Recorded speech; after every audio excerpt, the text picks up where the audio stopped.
Sal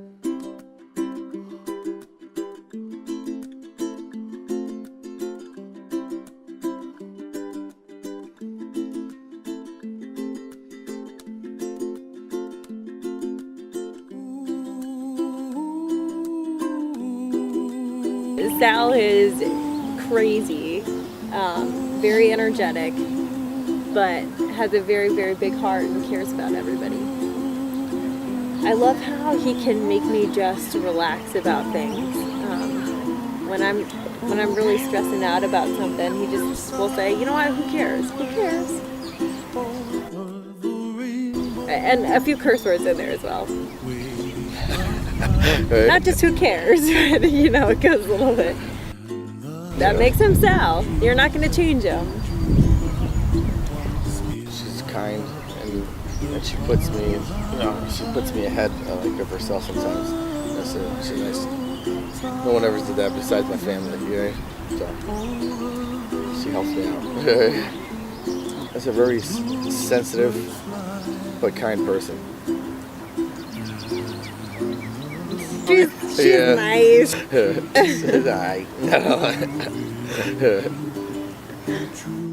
I knew that Sal and I were probably going to go somewhere when my mom was diagnosed with cancer. I knew that his dad had gone through cancer treatments for a number of years before we had gotten together. But when my mom diagnosed, it was probably one of the hardest things I've ever had to face. And just knowing that Sal came over to my house and he just let me lose it.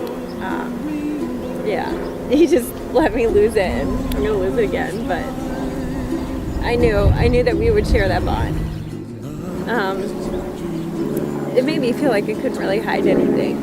I could just let it out. I could be me, and it was very early in our relationship too. Because I knew that he faced the same fears about his dad that I looked at with my mom. I knew that his dad was very, very ill, and I knew that my mom things didn't look good. And knowing that he could understand that and help me through it, I think that really. Because I didn't really have I went through the same feelings and emotions, so I knew kind of how I felt, So, and what I needed to kind of cope with it, It was very early in our relationship, so it was a lot for me to. And plus, she's a girl. So I cry a lot naturally. Like I said, she used to make fun of her mom for crying all the time. Now she cries all the time. We've known each other, actually, our families have known each other for a really long time.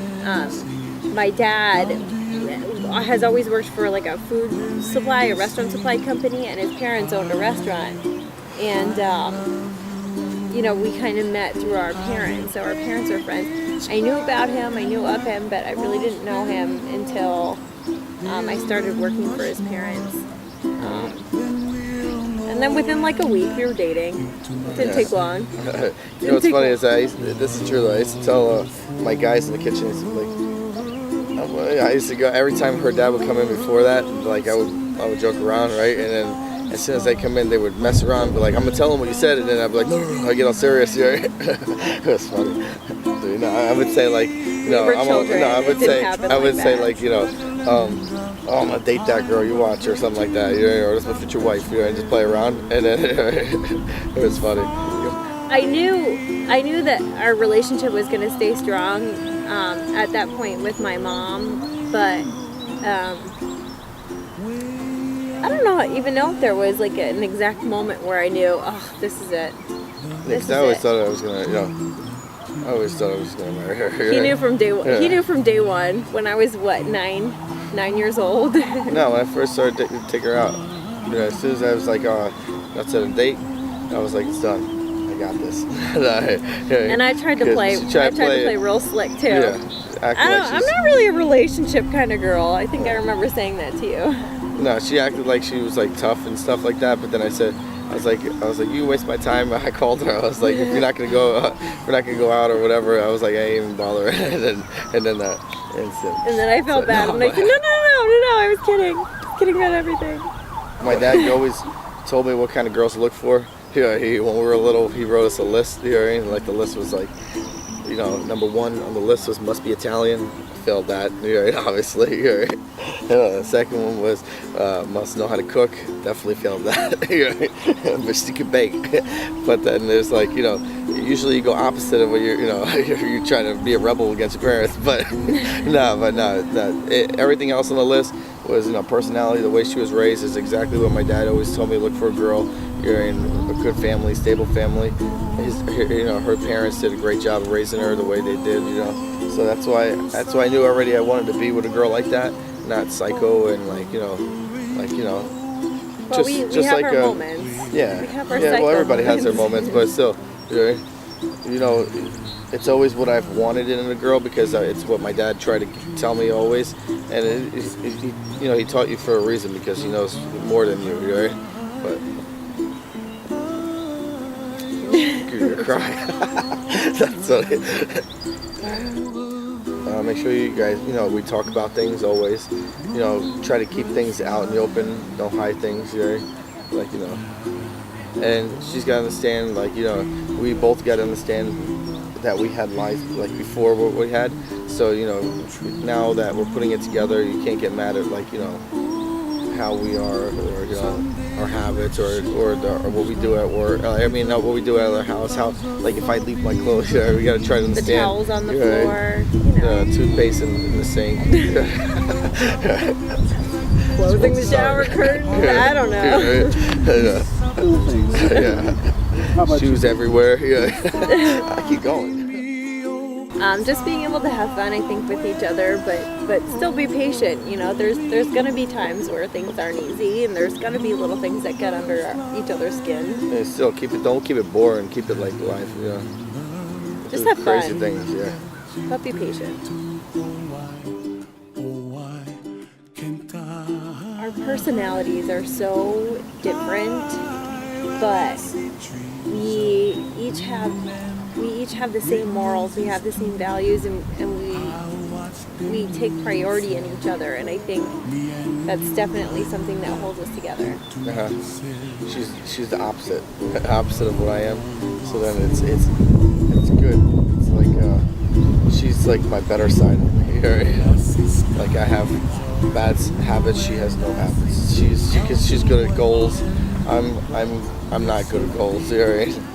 She's good at saving money. I can't save money, but then yet there's things that I can do that she can't do. Right? Absolutely. There's plenty of things I can do. He doesn't let things get to him, and I stress about everything. Yes, I'm very compulsive about making sure that things are the way that they should. He doesn't care at all. As long as you don't physically harm me, I don't care. Be able to talk to each other. Communication and patience. And no secrets. Don't hold back. Let it all out. Yeah, it'd be nice that you'd be able to tell them, what you did without having to hide anything.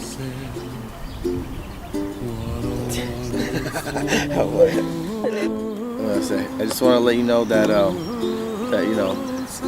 always be there for you.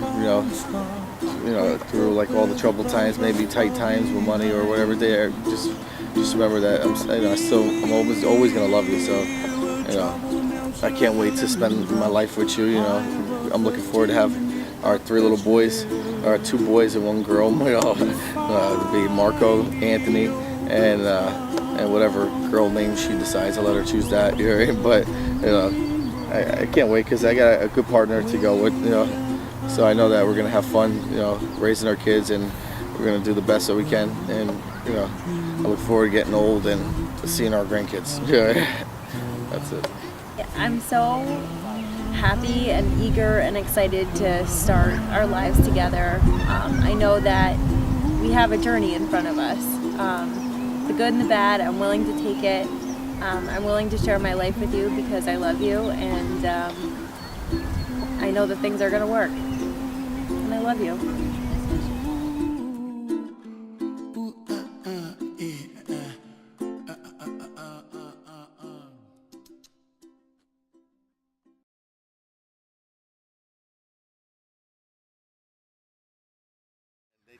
You started with them. No, I know, but then they tried to so get me back good. at my home, so no, that ain't happening. Not at your house. That's serious, right? Okay.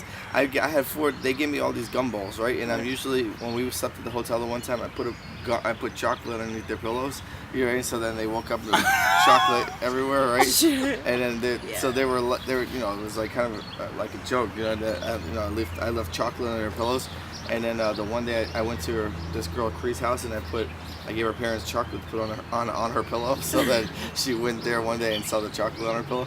And then I was just leaving work yesterday, right? And then I had 4 gumballs, right? And I was sitting there. I took a picture and I said, "Do you remember this, right?" And then they go, I sent it to all 4 in like a group text, and they're like, "Yeah, why?" And they go, "Don't worry about it." And I taped it to their windows, each car. So then they brought, you know, they got gumballs, and then they made it like my whole doorway when we were at the house, right? The same day. The same night, and so then I walked into it at like 2 o'clock in the morning. So I was like, no, that's it. It ain't happening. The worst part is we're at home. We're at home. We're getting things done that we need to get done. And he goes, "You know what? My stomach's upset. I'm just gonna go grab something at the store real quick." He opens the door, and all I hear is, "Oh no! Get your coat, get your sweatshirt, get your purse and your shoes on. Let's go. We gotta get them back. They came into our home." Yeah. Oh no, they didn't. Right? Yeah, that's funny.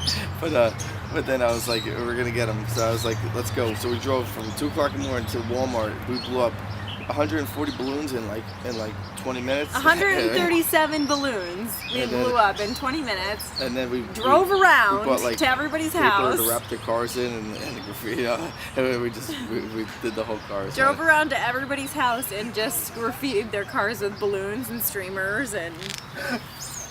And then at 4 a.m. we sent everybody a text message and said, "Isn't today your birthday?"